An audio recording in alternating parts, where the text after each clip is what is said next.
नमस्कार, मैं Navneet Kaur TGT math शिक्षा विभाग हरियाणा से आपका आज की गणित की कक्षा में स्वागत करती हूँ। प्यारे बच्चों, पिछले लेक्चर में हमने विभिन्न आकृतियों के परिमाप और क्षेत्रफल के बारे में चर्चा की थी। हमने देखा था कि विभिन्न आकृतियों के परिमाप और क्षेत्रफल के सूत्र किस प्रकार से बनाए जाते हैं। आज हम उसी लेक्चर को कंटिन्यू करते हुए आगे बढ़ेंगे और वृत्त की परिधि और क्षेत्रफल पर चर्चा करेंगे। तो बच्चों, वृत्त की परिधि और क्षेत्रफल के बारे में जानने से पहले हम एक बार दोहराते हैं कि हमने पिछली कक्षा में वृत्त के बारे में क्या पढ़ा है। तो वृत्त के बारे में हमने पढ़ा था कि सबसे पहले हम एक केंद्र बिंदु लेते हैं, उसके पश्चात हम उस केंद्र बिंदु पर प्रकार रखकर कुछ त्रिज्या लेकर एक वृत्त खींचते हैं। वृत्त के केंद्र से वृत्त के किसी बिंदु की दूरी त्रिज्या कहलाती है और ये वृत्त के प्रत्येक बिंदु से केंद्र की दूरी समान रहती है, ये त्रिज्या होती है। इसके पश्चात हमने पढ़ा था कि वृत्त के किन्हीं दो बिंदुओं को मिलाने वाला रेखाखंड जीवा कहलाता है। वृत्त की सबसे बड़ी जीवा वृत्त का व्यास होता है। तो बच्चों, एक बार इसको फिर से देखते हैं। हमने एक वृत्त लिया जिसका केंद्र बिंदु O है। हमने इसकी कुछ त्रिज्या OA ली। त्रिज्या को हम दर्शाते हैं R से। उसके पश्चात हम इसकी एक जीवा ले रहे हैं CD। जीवा CD वृत्त के किन्हीं दो बिंदुओं को मिलाने वाला रेखाखंड इसकी जीवा कहलाता है और इसकी सबसे बड़ी जीवा वृत्त का क्या होता है? डायमीटर यानी व्यास, जो त्रिज्या का दुगना होता है। व्यास डायमीटर जो त्रिज्या का दुगना होता है। इसके बाद होता है वृत्त की परिधि। हमने विभिन्न आकृतियों में घेरे की लंबाई को परिमाप कहा था और वृत्त के केस में इसे हम कहते हैं परिधि। वृत्त की परिधि सर्कमफ्रेंस, इसको हम C से दर्शाते हैं। सर्कमफ्रेंस से C आता है, C। उसके पश्चात हम पढ़ेंगे क्षेत्रफल यानी एरिया ऑफ सर्कल। तो बच्चों, वृत्त की परिधि निकालने के दो मेथड हैं। पहला मेथड है कि हम वृत्त पर एक मार्क करें। हमने एक वृत्त लिया, इस पे हमने एक मार्क कर दिया। अब हम स्केल की मदद से देखेंगे कि वृत्त की परिधि कितनी आ रही है। मैं ये लाइन लगा रही हूं यहाँ पे, देखेंगे इसके बाद और कितनी लाइन हमें आगे लगानी पड़ती है।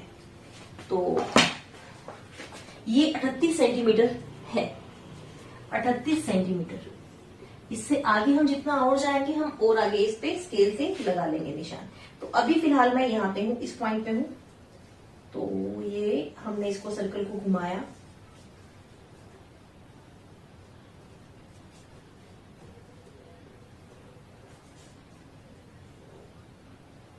हमने वापस इस पॉइंट को यहाँ नीचे लेके आना है लाइन पे।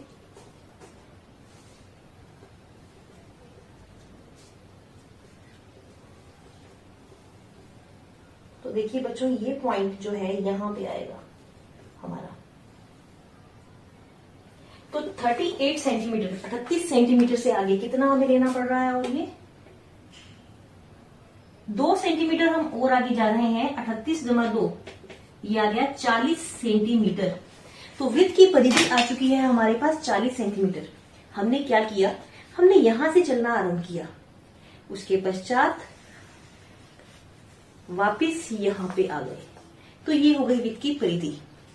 एक मेथड बच्चों और है। हम क्या करेंगे, इसको एक समतल सरफेस पे रखेंगे, प्लेन सरफेस पे रखेंगे इसको, और हम इसके आसपास धागे से इसका घेरा मापेंगे। फिर उस धागे को हम स्केल से माप लेंगे। एक तो हो गया ये मेथड, एक दूसरा मेथड धागे वाला। तो क्या ये दोनों मेथड हर स्थिति में लागू होते हैं? क्या हम एक खेत की परिधि, वृत्ताकार खेत की परिधि इस मेथड से निकाल सकते हैं? आसान नहीं होगा, है ना? तो अगर हमें वृत्त की त्रिज्या पता हो और हम एक सूत्र बना लें तो हमारे लिए इजी हो जाएगा, क्योंकि हर परिस्थिति में हम इस तरह से इसको घुमा के या धागे की मदद से हम वृत्त की परिधि ज्ञात नहीं कर सकते।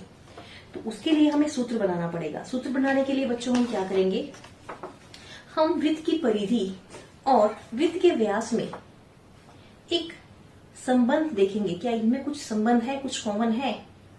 हम 3 वृत्तों की तुलना करेंगे, उनकी परिधि और वृत्त के व्यास का अनुपात लेंगे। इसके लिए हम जियो बोर्ड की मदद लेंगे बच्चों। जियो बोर्ड में हम धागे की मदद से वृत्त की परिधि और वृत्त का व्यास ज्ञात करेंगे। 3 केसेस में हम फिर उनको तुलना करेंगे उनके अनुपात की। तो उनसे अगर कोई सूत्र बनता हुआ तो हम वृत्त की परिधि को आसानी से निकाल पाएंगे। तो चलिए बच्चों देखते हैं वृत्त की परिधि निकालने का मेथड। तो बच्चों अब हम इस जियो बोर्ड की मदद से एक गतिविधि करने जा रहे हैं जिसमें हम वृत्त की परिधि और वृत्त के व्यास का अनुपात लेंगे। तो इसमें हम सबसे पहले देख रहे हैं, इसमें जियो बोर्ड पे ये पॉइंट्स बने हुए हैं, इनके ऊपर हम एक धागे की मदद से इनकी बाउंड्री यानी इसकी परिधि माप लेंगे कि इसकी परिधि कितनी है।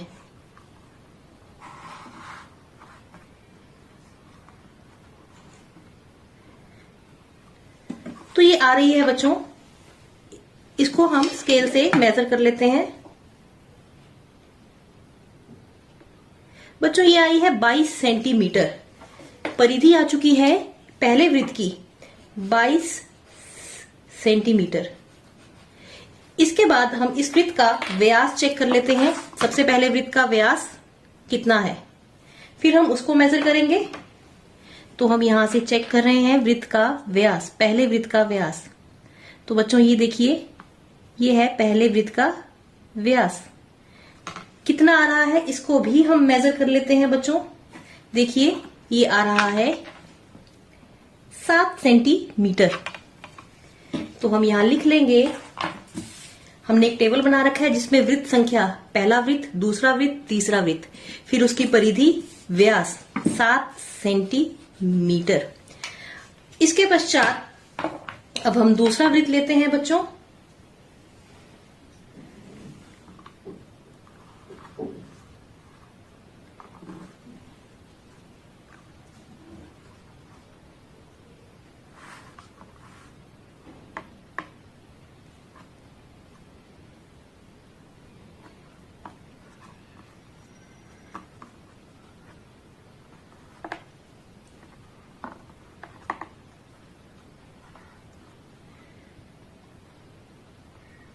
तो देखिए इस वृत्त की परिधि हमने इस धागे से ली। अभी हम इसको धागे को माप लेते हैं फिर से कि कितने सेंटीमीटर है।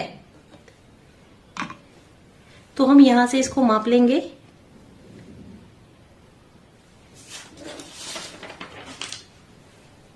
तो हम यहां से इसको माप लेते हैं।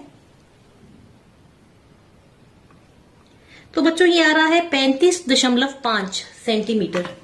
35.5 सेंटीमीटर। इसके पश्चात हम इस वृत्त का व्यास देख लेते हैं कितना है।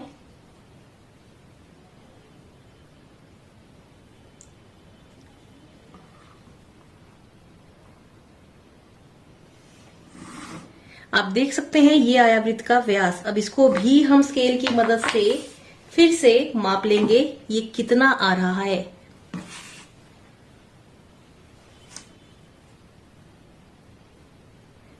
बच्चों ये आ रहा है 11.5।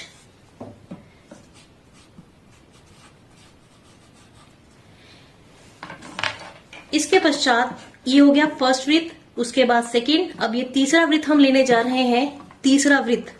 तो तीसरे वृत्त में हम फिर से इसकी परिधि चेक करते हैं, परिधि धागे से मापते हैं कितनी है।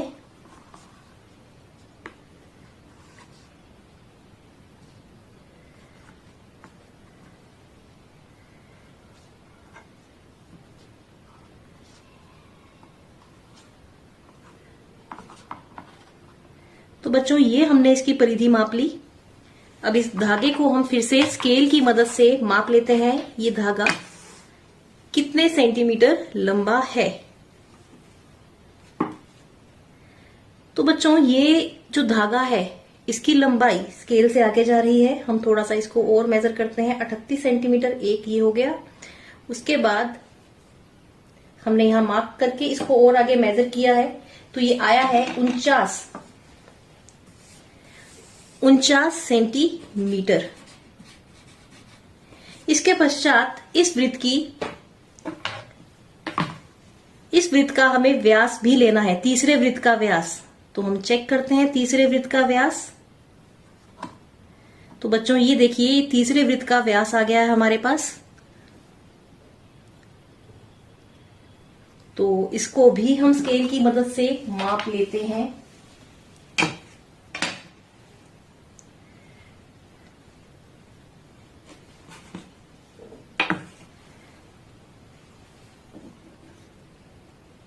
तो बच्चों ये आ रहा है 15.6 सेंटीमीटर। 15.6 सेंटीमीटर। बच्चों हमने क्या किया, हमने ये जियो बोर्ड लिया, इसमें हमने यहां से वृत्त की परिधि ज्ञात की, पहले वृत्त की, फिर दूसरे वृत्त की, फिर तीसरे वृत्त की। उसके पश्चात हमने इनके व्यास लिए, यहां से हमने व्यास लिया। पहले इन दो बिंदुओं के बीच की दूरी व्यास केंद्र से होकर गुजरता है, सबसे बड़ी जीवा। फिर हमने इस और इस बिंदु के बीच की दूरी ली, फिर हमने यहां से तीसरे वृत्त का व्यास लिया। अब हम क्या कर रहे हैं बच्चों, हम परिधि और व्यास का अनुपात ले रहे हैं। तो पहले में आ गया 22/7। दूसरा देखते हैं 35.5 11.5।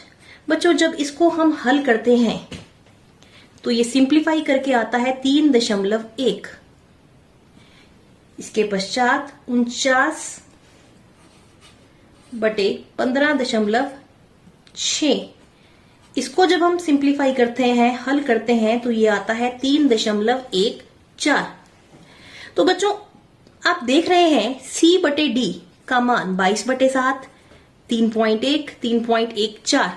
आपको पता है पाई का मान लगभग मान 22/7 या 3.14 होता है।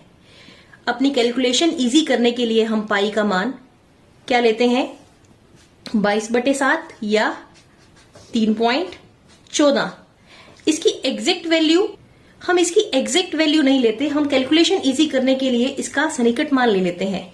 तो आप देख रहे हैं तीनों वैल्यू पाई के मान के बराबर है। तो इसका अर्थ ये है कि ये भी पाई के लगभग है, ये भी पाई के लगभग है, और ये तीनों पाई के मान के लगभग बराबर आ रही हैं। तो इसका मतलब हम कह सकते हैं C/D बराबर पाई, यानी परिधि, और व्यास में एक संबंध बन गया C बराबर पाई D, परिधि बराबर पाई गुना व्यास। अब हमें पता है बच्चों D क्या होता है, व्यास, त्रिज्या का दुगना यानी 2r। तो यहां से आ जाएगा 2πr। तो यहां से बच्चों परिधि आ गई आपके पास 2πr।